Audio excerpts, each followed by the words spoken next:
Hello friends, welcome back to my channel. இன்றைக்கி வந்துட்டு நம்ம யூஸ்ஃபுல்லான டிப்ஸ் தான் பார்க்க போகிறோம். இது வந்துட்டு நம்ம ஷர்ட்டெல்லாம் வாங்கும்போது அதுலேயே இந்த ஹூக்கு வந்துட்டு கிடைக்கும் இல்லையா, ஜென்ஸ் ஷர்ட் வாங்கும்போது. ஸோ இதை வந்துட்டு வேஸ்ட் பண்ணிடாமல் நம்ம கிச்சனில் வந்துட்டு ஒரு சூப்பரான ஆர்கனைசராக வந்துட்டு ரெடி பண்ணிக்கலாம். நாம் வந்துட்டு இந்த பாக்கெட் வந்து சீல் பண்ணுறதுக்காக நிறைய மெட்டீரியல் வந்து ஆன்லைனில் கிடைக்கிது. அந்த மாதிரி இல்லாமல் இப்போ ஓப்பன் பண்ண பாக்கெட்டில் வந்து மசாலாவோட ஸ்மெல் எல்லாம் போயிடும், சிந்திடும். அதுக்காக வந்துட்டு இதை வந்துட்டு யூஸ் பண்ணலாம். இந்த மாதிரி வந்துட்டு ஃபோல்ட் பண்ணிவிட்டு ஒரு 2 ஃபோல்டு மட்டும் மடக்கிட்டால் சிந்தவே சிந்தாது. இப்போ இதுக்கு மேலே வந்துட்டு இந்த கிளிப்பை வந்துட்டு அழகாக யூஸ் பண்ணிக்கலாம். பாருங்கள், கொட்டவே கொட்டாது, அவ்வளோ அழகாக இருக்கும். இப்படியே பாக்கெட் பண்ணிவிட்டு நம்ம வந்துட்டு அடுக்கி வச்சுக்கலாம். தேவைப்படுறப்ப எடுத்து சூப்பராக வந்துட்டு யூஸ் பண்ணிக்கலாம், நீட்டாக ஆர்கனைஸ் பண்ணிக்கலாம்.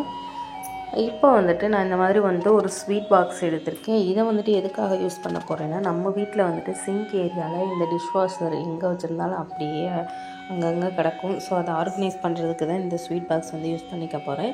ஒரு கார்னரில் வந்துட்டு இதை வந்துட்டு வச்சுட்டு சைடில் வந்துட்டு இந்த ஸ்பாஞ்சை வச்சுக்கலாம். ஸ்பாஞ்சும் வந்துட்டு நல்லா காஞ்சிக்கிறோம், பார்க்கவும் நீட்டாக இருக்கும். இதை வந்துட்டு சிங்க்கு ஓரத்தில் அப்படியே வந்துட்டு வச்சுக்கிறலாம். அதுக்கப்புறமா வந்துட்டு இந்த மாதிரி ஒரு பிளாஸ்டிக் பாட்டில் எடுத்திருக்கேன். இதோட மூடி வந்துட்டு நமக்கு தேவைப்படும், அதை ரெண்டாவது சொல்கிறேன். ஃபஸ்ட்டு இந்த டப்பாவில் வந்துட்டு பின்னூக்கு வச்சுட்டு கீழே ஃபுல்லாக அந்த மாதிரி குட்டி குட்டி ஹோல்ஸ் வந்துட்டு போட்டு விட்டுக்கிறேன்.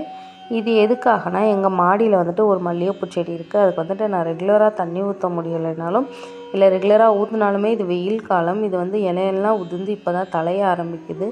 எப்படி தண்ணி ஊற்றி வச்சாலுமே இது வந்துட்டு அந்த மண் வந்து ட்ரையாக இருக்குது. ஸோ இதுக்கு இப்போ வந்துட்டு ஈரப்பதம் ரொம்ப அவசியம். அதுக்காக இந்த பாட்டில் வந்து யூஸ் பண்ண போகிறேன். இதை வந்துட்டு இந்த இடத்துல வச்சுட்டு இதில் தண்ணி ஊற்றி வச்சுக்கலாம். இது அப்போ வந்து சொட்டிக்கிட்டே இருக்கிறனால மண் எப்போவுமே வந்துட்டு ஈரமாக இருக்கும். தண்ணி டக்குன்னு ஊற்றினாலும் கீழே வலிஞ்சு போயிடுது, வெயிலில் காஞ்சிடுதுன்னா இதை ட்ரை பண்ணி பாருங்கள். அதுக்கப்புறமா இந்த மூடி இது வந்து ஹேண்டிலோடு இருக்குது. இதை வந்துட்டு நம்ம கிச்சனில் நிறைய இடத்துல வந்துட்டு யூஸ் பண்ணலாம். ஃபஸ்ட்டு வந்துட்டு இந்த மாதிரி ஒரு மெட்டல், அதாவது இரும்புக்குள்ளே ஷார்ப்பாக ஏதாவது இருந்துச்சுன்னா, நான் வந்து கிளிப்பு யூஸ் பண்ணியிருக்கேன். இதை வந்துட்டு ஹீட் பண்ணி இந்த மாதிரி சுற்றி ஹோல்ஸ் போட்டு விட்டுக்கிறேன். இது எதுக்காகனா, இதில் வந்துட்டு நான் ஹேங்கிங், அதாவது கரண்டி அந்த மாதிரி வந்து ஹேங் பண்ண போகிறேன். இந்த ஹூக் வந்துட்டு இதில் மாட்டிக்கலாம்.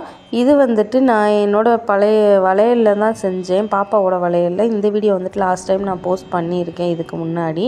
ஸோ இதே மாதிரி இந்த ஹோல்ஸ் ஃபுல்லாக வந்துட்டு தொங்க வச்சுக்கிறேன். நான் வந்துட்டு 6 வளையல் வந்துட்டு தொங்க வச்சுருக்கேன், அதாவது 6 ஹூக் வந்துட்டு தொங்க வச்சுருக்கேன். இது ஃபுல்லாக அந்த மாதிரி கப்பை வந்துட்டு தொங்க விட்டுக்கலாம். என்கிட்ட 5 கப் இருக்குது. 6 கப்பில் 1 கப்பு வந்துட்டு உடஞ்சி போச்சு. ஸோ ஒன்று கம்மியாக இருக்கனால ஒரு சைடு லைட்டாக தொங்குற மாதிரி இருக்கும். ஆனால் ஈக்குவலாக வந்துட்டு தொங்க வச்சா ரொம்பவே சூப்பராக இருக்கும். ஒரு பெரிய ஹூக் வந்து இங்கே மாட்டிட்டு நம்ம வாட்டர் பியூரிஃபையர்லாம் வச்சுருப்போம் இல்லையா, அதுக்கு அடியிலே வந்துட்டு இந்த மாதிரி ஹேங் பண்ணி விட்டுக்கலாம். ஸோ தொங்குறதுக்கு பார்க்குறதுக்கு அவ்வளோ அழகாக இருக்கும், நீட்டாக ஆர்கனைஸ் பண்ண மாதிரியும் இருக்கும்.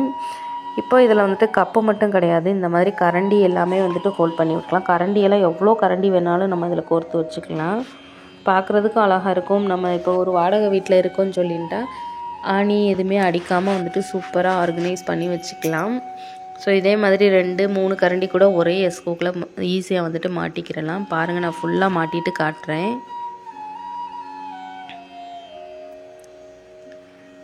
எடுத்து யூஸ் பண்ணுறதுக்கும் ஈஸியாக இருக்கும். பாருங்கள், ரொம்ப அழகாக இருக்குது. இதை வந்துட்டு இந்த மாதிரி ஈக்குவலாக வந்துட்டு வச்சுக்கலாம். இதில் 2, 3 கரண்டி கூட நம்ம இந்த மாதிரி மேலே போட்டுக்கலாம். எவ்வளோ கேப் இருக்கோ அவ்வளோக்கு வந்துட்டு போட்டுக்கலாம். ஒரு ஹூக்லேயே 4லேருந்து 5 கரண்டி வரைக்கும் அழகாக வந்துட்டு மாட்டி வச்சுக்கலாம். இந்த மாதிரி குட்டி குட்டி டிப்ஸ்லாம் யார் யாருக்கு பிடிச்சிருக்குன்னு சொல்லி மறக்காமல் கமெண்ட் பண்ணுங்கள்.